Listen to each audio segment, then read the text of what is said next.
नमस्कार, मैं विकास सिंह और आप देख रहे हैं एक न्यूज 24।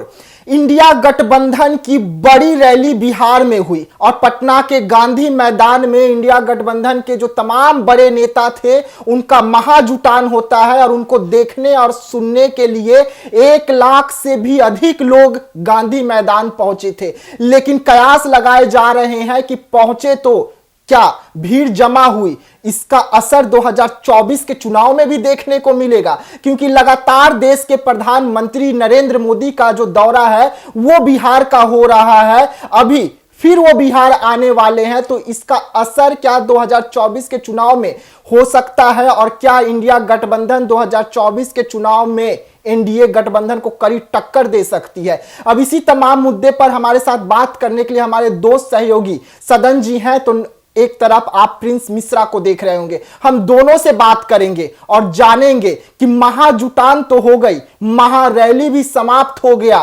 उसका असर क्या होगा। हम सीधा चलते हैं पहले प्रिंस मिश्रा के पास, इन्हीं से जानते हैं। प्रिंस जी, महारैली खत्म हो गई, इसका असर क्या देखने को मिलेगा बिहार में और पूरा भारत देश में? देखिए, सबसे पहली बात आपने बोला कि जो है 1 लाख, लेकिन हम तो आरजेडी देखते हैं। हम लोग आरजेडी के जो तमाम जो वरिष्ठ नेता हैं उन्होंने कहा था कि हम लोग जो है गांधी मैदान में 10 लाख लोगों को जुटाएंगे। आपने भी देखा होगा जो है तकरीबन जो है 7-8 लाख लोग आए हुए थे। तो कहीं ना कहीं ये जो 10 दिनों का जो चक्र है, राजद ने जो जन विश्वास महारैली का आयोजन किया, उससे पहले जो है जन विश्वास रथ यात्रा भी उन्होंने किया था, जो कि लालू यादव ने हरी झंडी दिखाया था।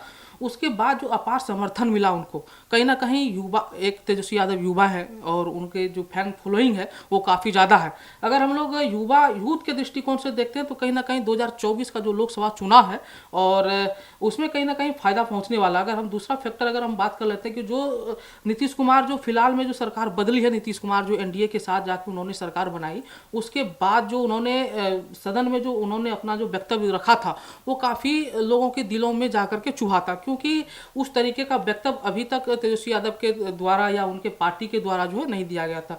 उसके बाद से जब उनका जो जन विश्वास यात्रा तय होना, उसके बाद जो अपार समर्थन, कहीं ना कहीं 2024 का जो लोकसभा चुनाव है उसमें कहीं ना कहीं समर्थन तो जरूर मिलेगा। प्रिंस जी, तो एक सवाल रहेगा, जन विश्वास रैली निकाले, लोगों का अपार समर्थन भी देखने को मिला, लेकिन उनके विधायक ही उनसे क्यों टूट कर जा रहे हैं? लगातार उनके विधायक टूट रहे हैं, महागठबंधन कांग्रेस के टूट रहे हैं, तो ऐसा क्यों हो रहा है कि उनके विधायक उन पर विश्वास नहीं कर पा रहे हैं?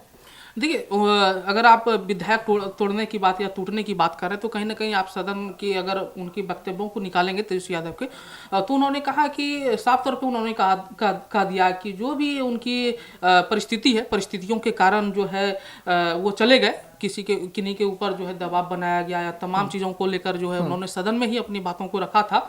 तमाम चीज़ों को लेकर जो बात उभर के निकल के सामने आ रही है, तो कहीं ना कहीं है ये दबाव की राजनीति जो भाजपा का जो देखने को मिलता है। ये जो विधायक टूटे हैं या जाने की आप लोग बात कर रहे हैं, तो कहीं ना कहीं ये जो है दबाव की राजनीति भाजपा कर रही है। दबाव की राजनीति भाजपा बिहार में या देश में कर रही है क्या सदन जी?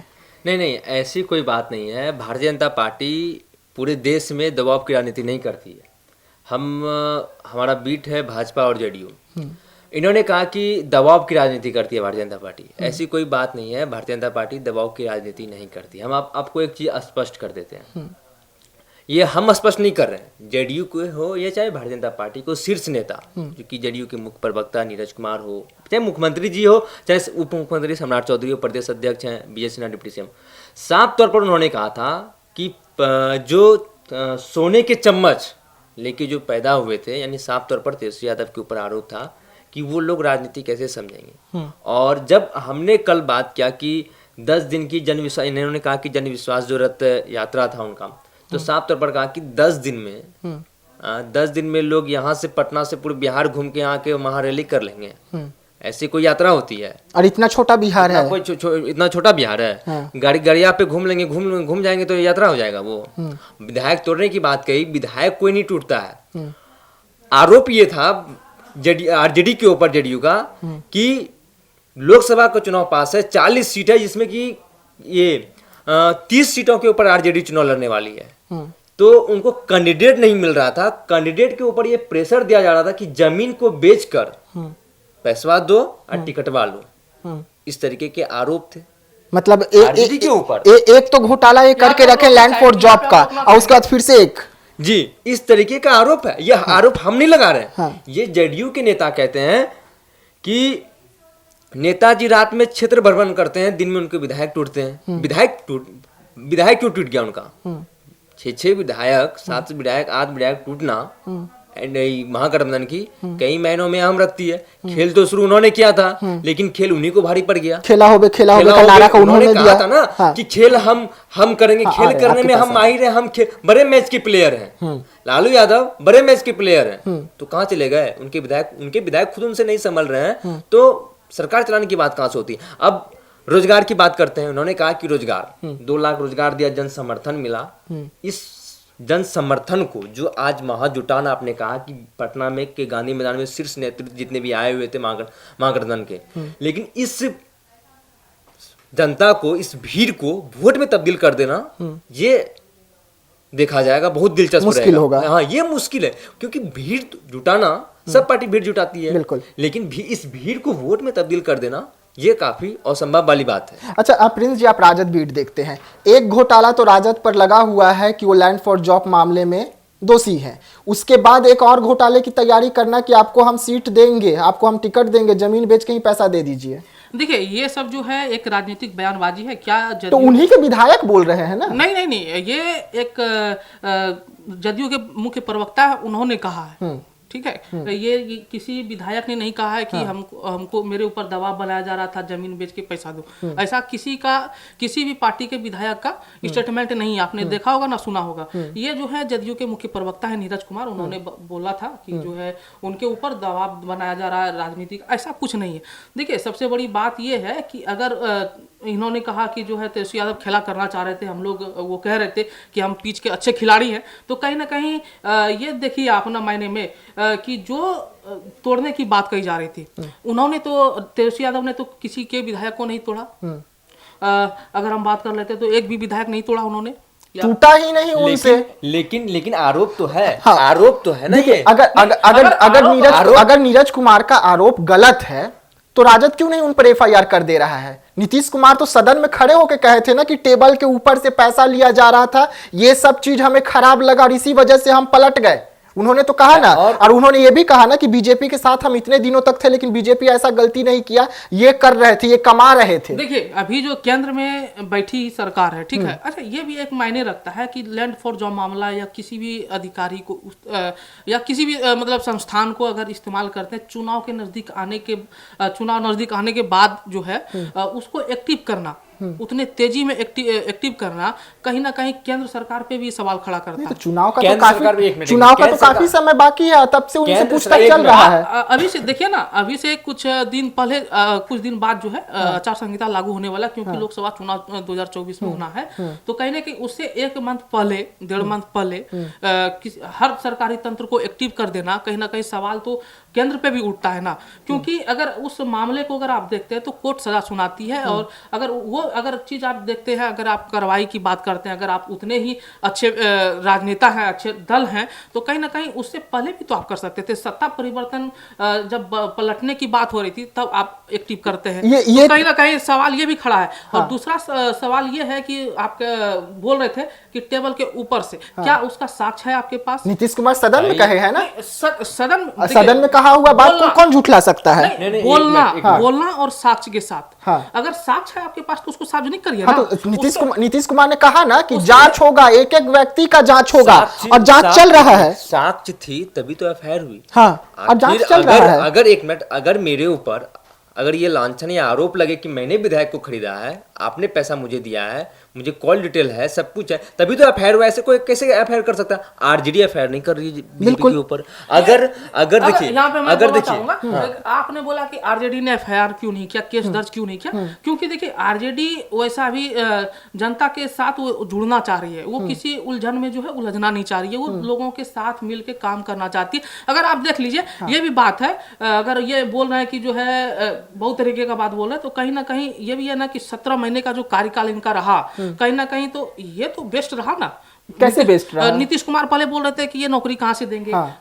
अगर नौकरी भी देते हैं तो उनको सैलरी कहाँ से देंगे। ये 17 महीने में करके दिखा। जो 60 दिनों का जो कार्यकाल, 90 दिनों का जो कार्यकाल रहा, उसमें जो 2.5 लाख नौकरियां दी, कहीं ना कहीं काबिले तारीफ है। ये तो नौकरियां उसके बाद जो अब देखिए, तो अकेले अपने दम पे तेजस्वी जी दे दिए क्या? नहीं, सरकार एक्टिविटी तो तेजस्वी यादव का ही ना था। पहले क्यों नहीं दे रहे थे? हाँ।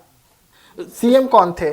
नीतीश जी ही थे ना। सीएम नीतीश कुमार थे। इससे पहले क्यों नहीं दे रहे थे? अगर 2020 में एनडीए के साथ थे, उस समय क्यों नहीं मतलब उन्होंने ये जो है प्रक्रिया निकाला? तेजस्वी यादव के साथ इन्होंने महागठबंधन के साथ सरकार बनाई, उसके बाद ही क्यों आया? कहीं ना कहीं ये भी तो बात आप देखिए ना। हर अच्छा, चीज़ों को देखिए। ठीक है।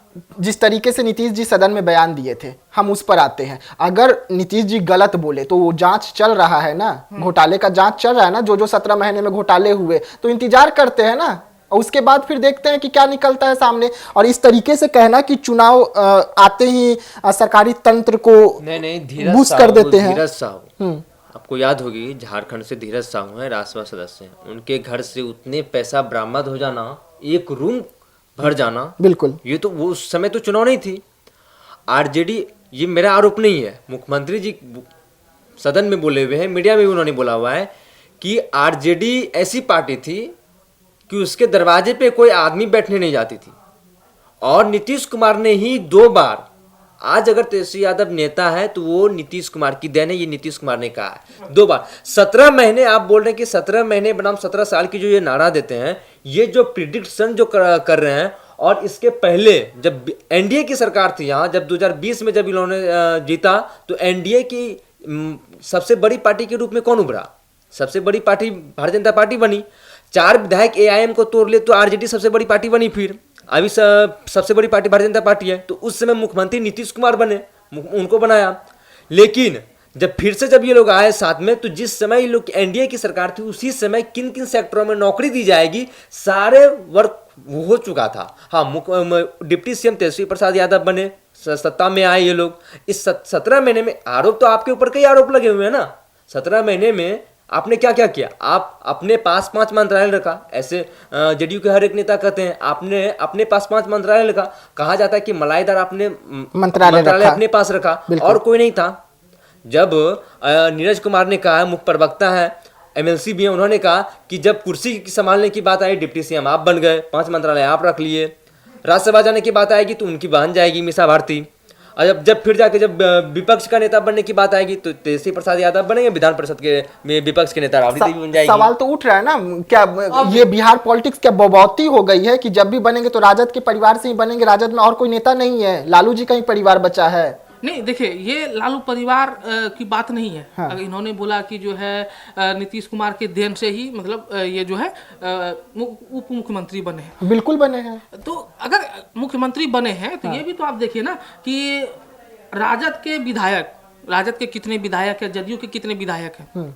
तो कहीं ना कहीं अगर जिनकी संख्या ज्यादा होगी, कहीं ना कहीं मंत्रालय तो उनके पास ज्यादा होगा ही होगा, क्योंकि उनके पास सबसे ज्यादा विधायक दल के नेता हैं, विधायक हैं। तो कहीं ये तो है। और दूसरी बात है कि अगर आप ये परिवारवाद की बात करते हैं तो क्या जदयू में नहीं है? क्या बीजेपी में नहीं है? नीतीश कुमार के साथ परिवारवाद है, प्रधानमंत्री मोदी के साथ परिवारवाद है। शीर्ष नेतृत्व कौन संभाल रहा है? भारतीय जनता पार्टी के प्रधानमंत्री मोदी। शीर्ष नेतृत्व जदयू की कौन संभाल रही है? नीतीश कुमार। शीर्ष नेतृत्व राजद की कौन संभाल रही है? राजद सुप्रीमो लालू प्रसाद यादव। उनके घर में परिवारवाद नहीं है। ये तो कई तरह के आरोप लगाते रहते हैं। जितने भी विपक्ष के, सत्ता पक्ष के नेता हो, सारे कहते रहते हैं कि परिवार के बात की राजनीति है। क्यों डिप्टी सीएम बनेंगे तेजस्वी प्रसाद यादव? कोई और नहीं है उनके घर में? बताइए, आप ही बताइए, क्यों नहीं बनेंगे? किस बात को लेकर? क्यों नहीं बनेंगे? किस बात को लेकर? प्रशांत किशोर कहते हैं ना, अगर बिहार की भविष्य बनाना है तो नौवीं फेल मुख्यमंत्री बनेंगे। प्रशांत किशोर ये भी तो बोल रहा है कि नीतीश कुमार अब क्या कहते हैं, उनका एज राजनीति करने का नहीं रहा। हाँ, वो कह रहे हैं, वो कह रहे हैं, ठीक बात है, वो कह रहे हैं, ठीक बात है। नीतीश कुमार की भी दिमागी संतुलन खो गया था, उस पर भी तो सवाल खड़ा हो रहा था। वो तो प्रदेश की जनता देख रही है ना, उनकी दिमागी संतुलन खोई हुई है कि नहीं। अभी किसके साथ जनता है? राजद के साथ है। क्या आपने जदयू की तरफ से जो भी फंक्शन किया गया, जो भी रैलियां करी गई, क्या इस तरीके का रैली वेटनरी कॉलेज में रैली नहीं हुआ था? आपने 10 लाख जुटाया था। नहीं, 10 लाख, एक मिनट, आपने कहा कि 10 लाख भीड़ जुटाई राजद ने। कैसे जुटाया जाता है? जो 2.5 लाख 3 लाख आबादी है, उसका कैपेसिटी है गांधी मैदान का, आप कह रहे हैं 10 लाख। 2.5 लाख जनसंख्या आपने देखा वहाँ पे गांधी मैदान में। हाँ। उसके अलावे आपने ये नहीं देखा कि पटना के जितने भी चौक चौराहे हैं वो भी लोगों से जो है भरा था। अभी तक आप देखिए जाके रोड के किनारे देखे होंगे कि शाम तक जो है लगातार जाम की समस्या उत्पन्न हो रही थी। ये भी तो देखिए ना, पटना का वैसा कोई कोना नहीं होगा जहाँ पे राजद के समर्थक ठीक है, एक सवाल मेरा रहेगा, जब भी तेजस्वी यादव रैली पे निकलते हैं लाखों के तादाद में लोग पहुंचते हैं उनको देखने के लिए, लेकिन वो वोट में क्यों नहीं तब्दील हो पाता है? वोट के समय वो क्यों भाग जाते हैं बीजेपी की तरफ? ये तो सवाल उठता है ना। ये कौन बोल दिया कि मतलब ये जो है वोट में तब्दील नहीं होता? आपने तो वो वैशाली जिला से छोड़कर राघोपुर क्यों भाग आए थे? क्या कारण था कि वो वहां से दोबारा चुनाव नहीं लड़े? उनको हार का डर था ना, तब ना वहां से दोबारा चुनाव नहीं लड़े और राघोपुर भाग कर आए। देखिए ये बात अगर आप करते हैं तो कहीं ना कहीं नरेंद्र मोदी भी अगली बार जो है दूसरी जगह दो जगह से खड़े होते थे। नरेंद्र मोदी जी 2 जगह से खड़े हुए थे, दोनों जगह से जीते, एक जगह उन्होंने फिर छोड़ा। तेजस्वी यादव का एक ही सिद्धांत है कि जहां भी हम लोग काम करेंगे वहां जो है जिस क्षेत्र से हम लोग चुनाव लड़ेंगे वहां काम करके दिखाएंगे। वो भी क्षेत्र अभी विकास है। मतलब ये दूसरा चीज ये है कि अगर वोट की अगर तब्दील बात कर रहे थे, वोट में तब्दील नहीं होता तो बिहार की सबसे बड़ी पार्टी जो है राजद कैसे बनी अगर वोट में तब्दील नहीं होता? अच्छा देखिए, हाँ। सबसे बड़ी पार्टी का आपने जिक्र किया, मैं ये चीज स्पष्ट कर देता हूं। एक सर्वे है जेडीयू की तरफ से रिलीज किया गया था। चिराग पासवान ने कैंडिडेट पूरे 243 सीटों के ऊपर खड़ा किया था, शायद 243 के ऊपर। जेडीयू और बीजेपी एक साथ चुनाव यहाँ लड़ी, हाफ सीट पर। भारतीय जनता पार्टी को 75 या कितने सीट आए थे, जेडीयू को 42 या 41 सीट आया। लेकिन जेडीयू जो 40 सीट पर जो चुनाव हारी हुई है, मात्र 1000 से 3000 मार्जिन से हारी 2020 में चुनाव, क्योंकि चिराग के जो कैंडिडेट खड़े हुए उन्होंने 20,000 से 25,000 वोट लाया। अगर वो कैंडिडेट खड़ा नहीं होते तो चिराग पासवान अगर अपने कैंडिडेट को नहीं उतारते बिहार में तो कहीं ना कहीं जेडीयू को ये दुर्दशा नहीं होता। ये प्रिडिक्शन, ये एक सर्वे है, ये 40 सीटों का नुकसान हुआ। रोहित भागलपुर से एक मिनट चिराग पासवान के वजह से जो है इनके कैंडिडेट, जदयू के कैंडिडेट हार गए। कहीं ना कहीं ये भी तो आप देखिए ना कि अगर हारे तो किस वजह से हारे? जनता उनको पसंद नहीं कर रही तब तो नहीं, जनता पसंद का सवाल नहीं होता है। यहाँ ये सवाल होता है कि एक ही पार्टी से 2 उम्मीदवार को उतार देना, यहाँ पर ये सवाल हो जाता है। एक घर से 2 लोगों को उतार देना। आपने बोला कि एक पार्टी से 2 कैंडिडेट। चिराग पासवान को क्या माना जाता है बिहार में? मोदी का हनुमान माना जाता है, मोदी का हनुमान माना जाता है। ये बताइए, अगर आप लोगों के साथ, अगर एनडीए के साथ इतना अच्छा गठबंधन है तो चिराग पासवान को क्या परिस्थिति उत्पन्न हो गई जो कि उनको बिहार के सभी मतलब जहां नीतीश कुमार क्या कहते हैं अपने कैंडिडेट को उतारे थे, वहां जो है चिराग पासवान ने अपने कैंडिडेट को उतारा। कहीं ना कहीं जनता को यह विश्वास अब नहीं रह गया कि जो नीतीश कुमार पहले काम 5 सालों में करके दिखाया, उसके बाद से जो इन्होंने सत्ता परिवर्तन का जो सिलसिला, आप खुद बताइए ना, जिधर सत्ता बचाने के पक्ष में अगर आते हैं तो सत्ता पलट लेते हैं। सत्ता बचाने के उन्होंने अब तक जो है 8 बार पलटी मार चुका। नहीं, वैसा में तो लालू जी के दोनों बेटे में भी काफी ज्यादा ये सब देखने को मिला। बताइए ना, मैं पहले ये चीज स्पष्ट कर दूं कि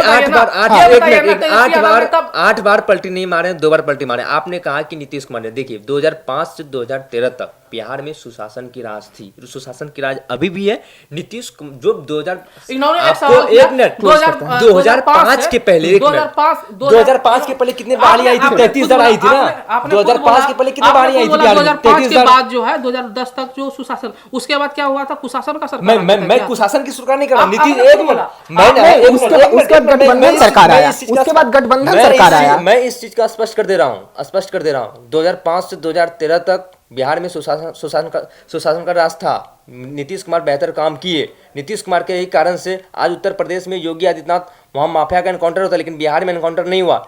माफिया को माफिया खड़ा करके माफिया से माफिया मरवा दिया गया बिहार में, लेकिन एनकाउंटर बिहार में नहीं हुआ है। हाँ, 2005 से 2013 तक सुशासन का राज रहा, काम हुआ। जंगल राज की जो स्थिति जो कहा जाता है जेडीयू की तरफ से, वो खत्म हुई। हाँ, उसके बाद से मैं खुद कह रहा हूँ कि कुर्सी बचाने के चक्कर में वो बने रहे। ऐसा मैं नहीं कह रहा हूँ कि बिहार में कुशासन का राज था। आप 17 महीने सरकार थी ना, 17 महीने सरकार थी।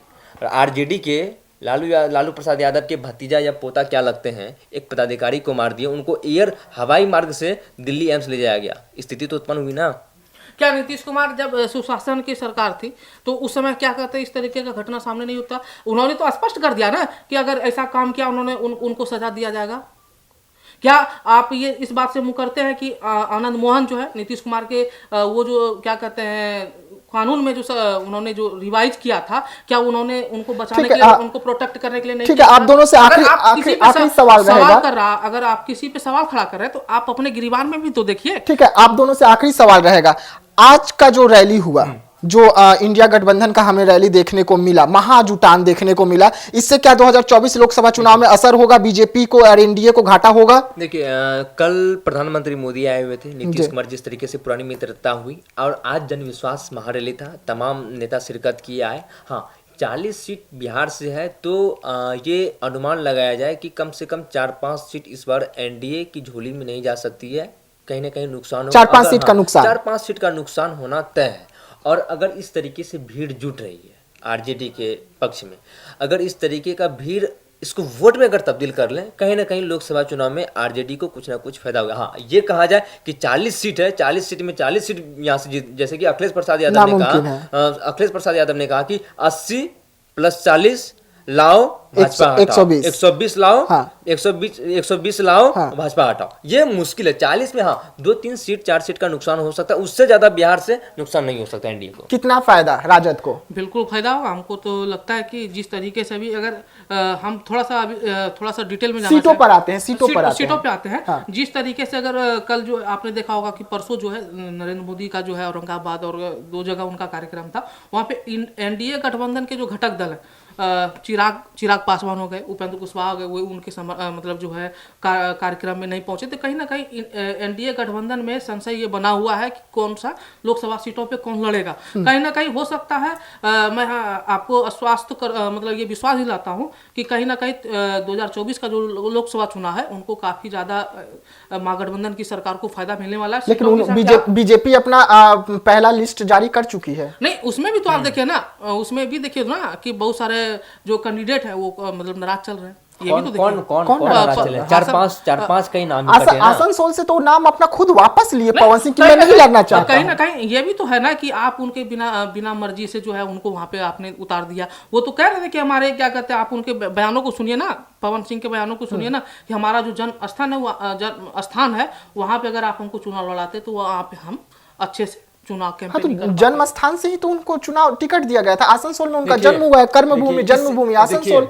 नहीं तो ये कहीं ना कहीं नाराजगी तो है ना। अच्छा ठीक है, कितने सीट का फायदा बिहार में? देखिए, अगली बार महागठबंधन की जो सरकार है, इंडिया गठबंधन की जो लोकसभा अगर चुनाव आती है तो कहीं ना कहीं जो है भाजपा को भारी नुकसान देखने को मिलेगा। कितने सीट आप निकाल ले जाएंगे? मान के रखिए ना कि 15 से 20 सीट निकलेगा। 15 से 20 सीट, 40 में 15 से 20 सीट। 40 में से बिहार से मैं सर्वे बता रही है ऐसे 3 से 4 सीट का नुकसान होना है। 3 से 4 सीट अगर महागठबंधन लेते आती है तो ठीक रहेगा, ठीक है। लेकिन वो जो कह रहे हैं कि 15 सीट लेते आएंगे, लेकिन ना, मेरे समझ से तो पड़े है। 15 सीट काफी होता है भाई, 15 सीट कैसे ला लेंगे? जो सिटिंग एमपी है, काम किया उन्होंने, उनको कैसे आप हरा सकते हैं? 4 सीट काफी है। जी हाँ, तो जिस तरीके से महाजुटान पटना में देखने को मिली, इसका कितना फायदा एनडीए को होगा और कितना फायदा इंडिया को होगा, ये तमाम मुद्दों पर इस वक्त हम बात कर रहे थे। कितना घाटा हो सकता है प्रधानमंत्री नरेंद्र मोदी को 2024 के चुनाव में, तो बिहार की जो अभी तक नब्ज को पकड़ते हैं और नब्ज को पकड़कर खबर निकाल के लाते हैं कि कितना घाटा कितना फायदा, तो अभी तक यही लग रहा है कि सिर्फ 4 से 5 सीट ही यहां से इंडिया गठबंधन निकाल सकती है, यानी कि ज्यादा नुकसान होता हुआ अभी तक नजर नहीं आ रहा है। तो वहीं पर प्रिंस जी का कहना है कि कम से कम 15 से 20 सीट जो है वो इंडिया गठबंधन ले जाएगी। तब देखने वाली बात होगी कि 2024 का जब चुनाव आएगा और वोट की जब गिनती होगी तो कितने सीट पर यहां पर राजद बाजी मार ले जाती है। तो ऐसे तमाम खबरों के लिए आप बने रहिएगा एक न्यूज़ 24 के साथ। दीजिएगा इजाजत, धन्यवाद।